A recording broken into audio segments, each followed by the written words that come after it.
ஒரு பொம்மை முதலமைச்சர் இன்றைக்கு தமிழகத்தை ஆண்டு கொண்டிருக்கின்றார். திமுக குடும்ப ஆட்சி நடத்திட்டு இருக்குது. நான் இந்த சுந்தரா டிராவல்ல வந்த காரணத்துலதான் நீங்க தூக்கம் தொலைஞ்சு போச்சு கொடுக்கு. அப்பாவை சொல்லித்தான் இவருக்கு அடையாளம் தெரியுது. சாதாரண தொண்டன் மந்திரி ஆகலாம், ஏன் முதலமைச்சரே ஆகலாம். அண்ணா திமுக வாரிசு அரசியலுக்கு முற்றுப்புள்ளி வைக்கின்ற தேர்தல் 2026 சட்டமன்ற தேர்தல். அது ஒரு கம்பெனி, கார்பரேட் கம்பெனி.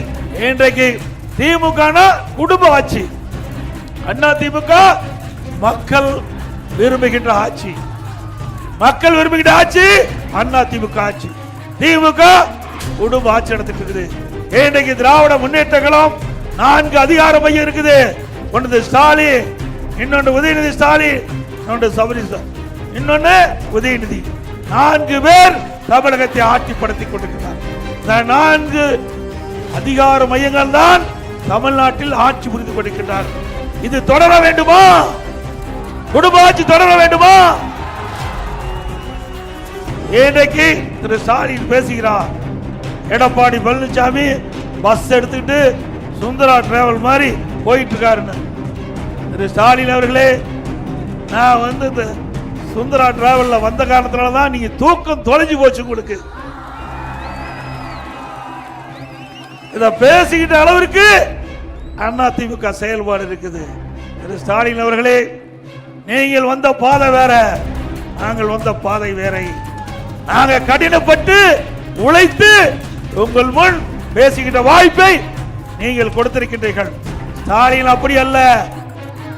இன்றைக்கும் ஸ்டாலின் என்ன பேசுறார்?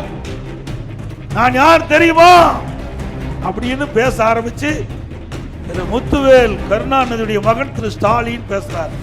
அப்பாவை சொல்லித்தான் இவருக்கு அடையாளம் தெரியுது. அப்பா பெயரை பயன்படுத்தி தான் திரு ஸ்டாலின் யாருன்னு விளம்பரப்படுத்திட்டு இருக்கிறார். நாங்கள் அப்படி அல்ல. அனைத்து இந்திய அண்ணா திராவிட முன்னேற்ற கழக கட்சி ஜனநாயகம் உள்ள கட்சி.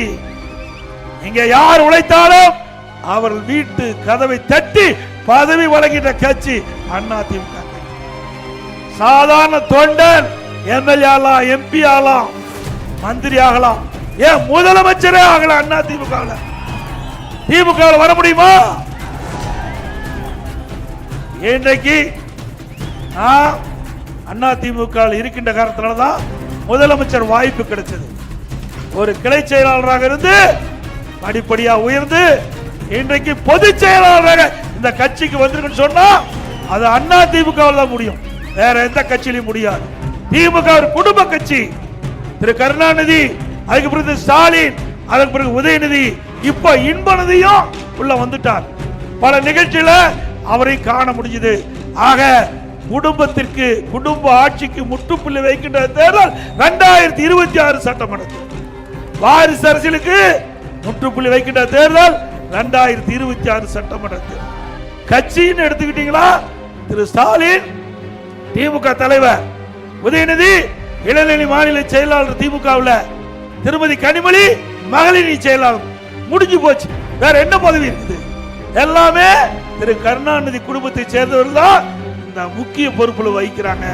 ஆக திராவிட முன்னேற்ற கழகம் என்று சொன்னா அது ஒரு குடும்ப கட்சியாக மாறிவிட்டது.